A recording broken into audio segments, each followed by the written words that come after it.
Λοιπόν, παιδες, για iPod-Touch Jailbreak απλά κατεβάστε το Spirit. Θα σας σώσει. Δεν υπάρχει περίπτωση. Είναι απλά τα πράγματα. Κατεβάζετε το Spirit, κατεβάζετε το iTunes την τελευταία έκδοση,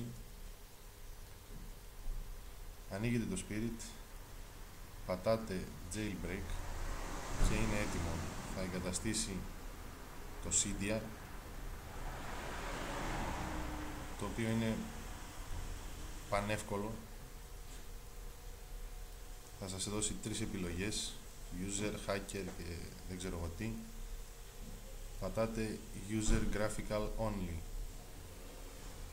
loading data,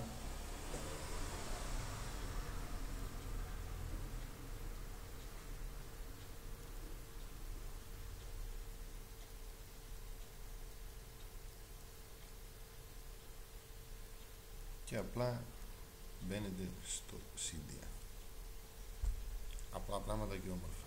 Μετά κατεβάζετε το installus, θα το γράψω και στο description, και τελειώνει η υπόθεση.